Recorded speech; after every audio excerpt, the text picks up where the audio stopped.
ಇಂದಿನ ಸಂಚಿಕೆಯಲ್ಲಿ ನೀವು ಪ್ರೀತಿಸಿರುವಂತ ವ್ಯಕ್ತಿನ ಈ ರೀತಿಯಾಗಿ ತಂತ್ರದ ಮೂಲಕ ನಿಮ್ಮಂತೆ ಮಾಡಿಕೊಳ್ಳಬಹುದು. ಅದಕ್ಕೂ ಮೊದಲು ನಮ್ಮ ಚಾನೆಲ್ ಅನ್ನು ಸಬ್ಸ್ಕ್ರೈಬ್ ಮಾಡ್ಕೊಳ್ಳಿ. ಹಾಗೆ ನೋಟಿಫಿಕೇಶನ್ಗೆ ಪಕ್ಕದಲ್ಲಿ ಕಾಣೋ ಬೆಲ್ ಐಕಾನ್ ಅನ್ನು ಟಚ್ ಮಾಡಿ. ಹಾಗಿದ್ರೆ ಯಾವ ರೀತಿ ಮಾಡಬೇಕು, ಯಾವೆಲ್ಲ ವಸ್ತುಗಳು ಬೇಕು ಮತ್ತು ಯಾವ ಸಮಯದಲ್ಲಿ ಮಾಡಿದರೆ ಈ ಒಂದು ತಂತ್ರ ನಿಮಗೆ ಫಲಿಸುತ್ತೆ ಎಂದು ತಿಳಿಯೋಣ. ಈ ಒಂದು ತಂತ್ರವನ್ನು ನೀವು ಸೋಮವಾರ ಮತ್ತು ಭಾನುವಾರ ಮಾಡಬೇಕಾಗುತ್ತೆ. ಯಾವ ಸಮಯದಲ್ಲಿ ಅಂದರೆ ರಾತ್ರಿ ಒಳಗೆ ಮಾಡಬೇಕು. ಅಂದರೆ ರಾತ್ರಿ 9ರಿಂದ 10 ಗಂಟೆ ಒಳಗಾಗಿ ಮಾಡಬೇಕಾಗುತ್ತೆ. ಮಾಡುವ ಮೊದಲು ಈ ಒಂದು ಕಾಯಿಯನ್ನು ತರಬೇಕಾಗುತ್ತೆ. ಈ ತರದೊಂದು ಕಾಯಿ, 2 ಕಾಯಿಯನ್ನು ತೆಗೆದುಕೊಳ್ಳಿ. ನೋಡಿ, ಈ ರೀತಿಯಾಗಿ ಇರುವಂತಹ ಕಾಯಿಯ ಮೇಲೆ ನೀವು ಇಷ್ಟಪಟ್ಟಂತ ವ್ಯಕ್ತಿಯ ಹೆಸರನ್ನು ಬರೀಬೇಕಾಗುತ್ತೆ. ಅದು ಹೇಗೆ ಅಂತ ತಿಳಿಸ್ಕೊಡ್ತೀನಿ, ನೋಡಿ ಗಮನವಿಟ್ಟು. ಈ ರೀತಿಯಾಗಿ ಈ ಒಂದು ಕಾಯಿಯ ಮೇಲೆ ಬರೀಬೇಕಾಗುತ್ತೆ. ನಾನಿಲ್ಲಿ ಗೀತಾ ಅಂತ ಬರೆದು ಪ್ಲಸ್ ಚಿಹ್ನೆ ಹಾಕಿ ಮತ್ತೆ ರವಿ ಎಂದು ಬರೆಯುತ್ತೇನೆ. ನಂತರ ಪ್ಲಸ್ ಚಿಹ್ನೆ ಹಾಕಬೇಕು. 2 ಕಾಯಿಗೂ ಇದೇ ರೀತಿ ಮಾಡಿಕೊಳ್ಬೇಕಾಗುತ್ತೆ.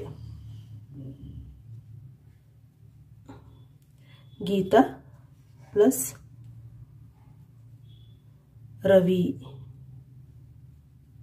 ಪ್ಲಸ್ ಹೀಗೆ ಹಾಕಿ ವೀಕ್ಷಕರೇ, ಈ ಒಂದು ಕಾಯಿಯನ್ನು ನೀವು ತಾಮ್ರದ ತಗಡಿನಲ್ಲಿ ಇಡಬೇಕಾಗುತ್ತೆ.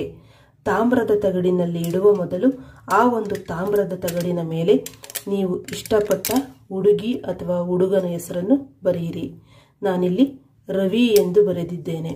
ನೋಡಿ, ರವಿ ಎಂದು ಬರೆಯಬೇಕು. ಬರೆದು ಈ ರೀತಿಯಾಗಿ ಬಾಕ್ಸ್ ಹಾಕಬೇಕಾಗುತ್ತೆ. ನೋಡಿ, ಈ ರೀತಿ ಬಾಕ್ಸ್ ಹಾಕ್ಬಿಟ್ಟು ಈ ಒಂದು ತಾಮ್ರದ ತಗಡನ್ನು ಈ ಒಂದು ಅಕ್ಷತೆಯ ಮೇಲೆ ಇಡಬೇಕು. ಇಟ್ಟು ನಂತರ ಇದಕ್ಕೆ ಅರಿಶಿಣ ಮತ್ತೆ ಕುಂಕುಮವನ್ನು ಹಾಕಬೇಕು.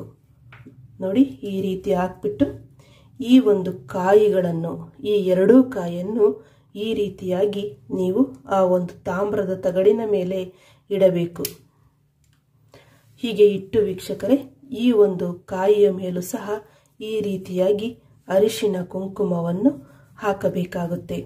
ಹಾಕುವಾಗ ನಾನು ಡಿಸ್ಪ್ಲೇ ಮೇಲೆ ತೋರಿಸ್ತಾ ಇರುವಂತ ಒಂದು ಮಂತ್ರವನ್ನು 108 ಬಾರಿ ಜಪ ಮಾಡಬೇಕು. ಜಪ ಮಾಡಿ ಆದ ನಂತರ ಈ 2 ಕಾಯಿಗಳನ್ನು ಒಂದು ಕಪ್ಪು ಬಟ್ಟೆಯಲ್ಲಿ ಕಟ್ಟಬೇಕು. ಕಪ್ಪು ಬಟ್ಟೆಯಲ್ಲಿ ಗಂಟು ಕಟ್ಟಿ ಆ ಒಂದು ಕಾಯನ್ನು ನಿಮ್ಮ ತಲೆದಿಂಬಿನ ಕೆಳಗಡೆ ಇಟ್ಟು ಮಲಗಿ. ನಂತರ ಅದನ್ನು ತೆಗೆದು ಹರಿಯುವ ನೀರಿಗೆ ಬಿಡಬೇಕಾಗುತ್ತೆ. ಹಾಗೆ ಆ ಒಂದು ತಾಮ್ರದ ತಗಡನ್ನು ನೀವು ಸುರುಳಿ ಆಕಾರದಲ್ಲಿ ಸುತ್ತಬೇಕು. ನೋಡಿ, ನಾನೀಗ ತೋರಿಸ್ಕೊಡ್ತೀನಿ. ಅದೇ ರೀತಿ ಸುತ್ತಕೊಳ್ಬೇಕಾಗುತ್ತೆ. ಈ ರೀತಿಯಾಗಿ ನೋಡಿ, ಈ ರೀತಿ ಇದನ್ನು ಸುತ್ತಬಿಟ್ಟು ನೀವು ಒಂದು ಬಿಳಿಯ ಬಟ್ಟೆ ಆಗಿರ್ಬೋದು ಅಥವಾ ಬಿಳಿಯ ಪೇಪರಲ್ಲಿ ಸುತ್ತಿ ಇದನ್ನು ನಿಮ್ಮ ತಲೆದಿಂಬಿನ ಕೆಳಗಡೆ ಇಟ್ಟು ಮಲಗಿ. ಮಾರನೇ ದಿನ ಇದನ್ನು ತೆಗೆದು ಹರಿಯುವ ನೀರಿಗೆ ಬಿಟ್ಟು ಬನ್ನಿ. ಹೀಗೆ ಮಾಡುವುದರಿಂದ ನೀವು ಇಷ್ಟಪಟ್ಟಂತ ಹುಡುಗ ಅಥವಾ ಹುಡುಗಿ ಯಾರೇ ಆಗಿದ್ದರೂ ನಿಮ್ಮಂತೆ ಆಗುತ್ತಾರೆ. ಇನ್ನು ಹೆಚ್ಚಿನ ಮಾಹಿತಿಗಾಗಿ ಕಾಲ್ ಮಾಡಿ ಪರಿಹಾರವನ್ನು ಕಂಡುಕೊಳ್ಳಿ. ಧನ್ಯವಾದಗಳು.